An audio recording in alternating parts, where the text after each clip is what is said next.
Desde a formação dos povos já existe o conceito escravidão.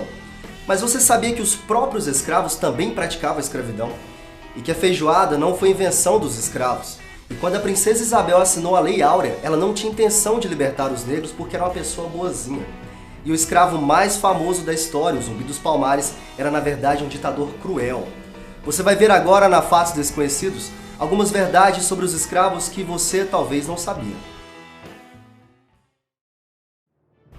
O tráfico de escravos e a própria escravidão fazem parte da estrutura histórica do Brasil e do mundo. O direito que o ser humano tem sobre o outro é designado por escravo. Toda a formação do nosso povo tem um envolvimento dos escravos também. Mas não era em todas as sociedades que o escravo era visto como mercadoria. Cheers. Cheers. Cheers. Na Idade Antiga, os escravos espartanos não podiam ser vendidos, trocados ou comprados, pois eles eram propriedades do Estado. Na Antiguidade, era comum que os povos conquistados em batalhas se tornassem escravos também.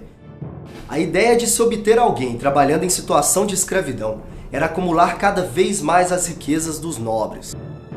Atualmente, apesar da escravidão ter sido abolida em quase todo o mundo, ela ainda continua existindo de forma legal no Sudão e de forma ilegal em muitos países, inclusive aqui no Brasil. 36 milhões de pessoas vivem em condições de escravidão em 167 países no mundo. O Brasil, apesar de ter melhorado no ranking, ainda tem 155 mil trabalhadores nessa situação. Se estudarmos a história politicamente correta do Brasil, especificamente a escravidão, a princesa Isabel foi endeusada pela população afrodescendente. Nós aprendemos ao longo da história que ela foi responsável por salvar e libertar os negros. Mas acontece que a Lei Áurea não foi assinada porque ela era uma princesa boazinha, não. Agora o Brasil pode se orgulhar, pois todos os seus filhos, independentemente de cor, são livres. Na época, Portugal era aliado da Inglaterra, ou melhor dizendo, era controlado.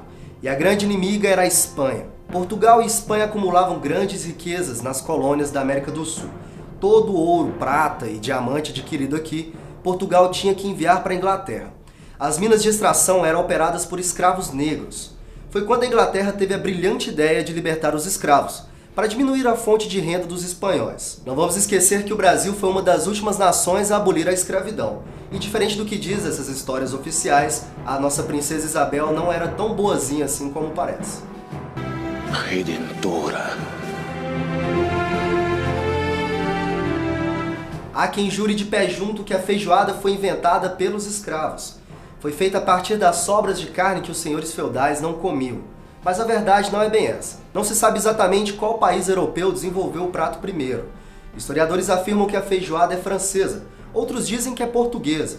Mas a receita era feita com feijão branco e uma mistura de legumes e carnes de todos os tipos. Na verdade, o rabo, orelha e pé de porco não eram considerados restos, eram muito apreciados na Europa. Os senhores feudais não jogavam os restos da carne para os escravos, porque eles comiam tudo. O prato foi adaptado pelos escravos ao acrescentar feijão preto e por aprenderem a cozinhar comidas típicas portuguesas. E você provavelmente já ouviu falar do famoso Quilombo dos Palmares, comandado pelo cultuado Zumbi dos Palmares. O líder escravo ficou conhecido por formar o maior e mais temido quilombo da história, reunindo negros escravos que procuravam pela paz e liberdade. Os quilombos eram aldeias formadas e agrupadas por negros que fugiram de seus senhores feudais. Alguns eram pacíficos e com o objetivo de formar um lugar tranquilo para os escravos fugitivos. Mas alguns tinham objetivos mais agressivos, saqueando e atacando os donos de terra. A verdade é que o Zumbi assumiu os Palmares depois de matar Ganga Zumba, o líder do quilombo, que, acredite se quiser, era tio dele. Ele se tornou então o rei do lugar. E os negros que chegavam até seu quilombo se depararam com uma realidade completamente diferente daquela que imaginavam. Zumbi dos Palmares era um líder cruel e não havia nada democrático em seu comportamento. Ele possuía seus próprios escravos e aqueles que contradiziam seus pensamentos eram punidos com crueldade. Se os escravos chegassem por conta própria nos quilombos, eram considerados escravos livres, mas se tivessem sido sequestrados ou raptados, eram vendidos pelos próprios quilombos. Para a gente entender a participação dos negros na Guerra do Paraguai, vamos primeiro saber por que o Brasil entrou em guerra com esse país vizinho. A verdade é que o presidente do Paraguai na época era uma espécie de ditador excêntrico e por algum motivo quis combater o Brasil, seu país vizinho, que desenvolvia mais que eles. Muitos dizem que a Guerra do Paraguai aconteceu porque a Inglaterra forçou o Brasil e a Argentina a entrar no país. Dizem também que 70% da população paraguaia morreu. Mas a verdade é que o Brasil não possuía exército algum e só entrou na guerra para se defender do ditador paraguaio. Então vamos a algumas verdades. 90% do exército brasileiro era composto de escravos. A população paraguaia morreu mais por causa de doenças durante o conflito do que nas próprias batalhas. E o Brasil não teve grandes derrotas, pois o custo de escravo era muito barato. Olha, se alguém te perguntar sobre o genocídio ocorrido no Paraguai, não acredite em tudo.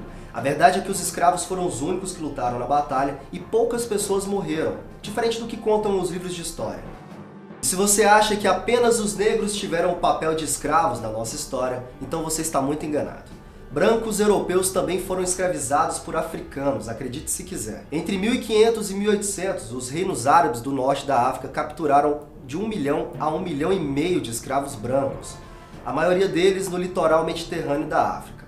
Muitas tribos possuíam reis poderosos, e da mesma forma que eles tinham seus escravos negros, também escravizavam os brancos conquistados. Algumas pessoas culpam os europeus pela escravidão, por enviar escravos em navios negreiros para as colônias.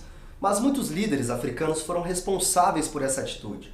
Alguns historiadores afirmam que metade dos negros enviados ao Brasil vieram por causa de líderes africanos. Na verdade, os portugueses aprenderam com os próprios africanos a comprar escravos. Diversos reis africanos aumentaram seu império por causa do comércio de escravos.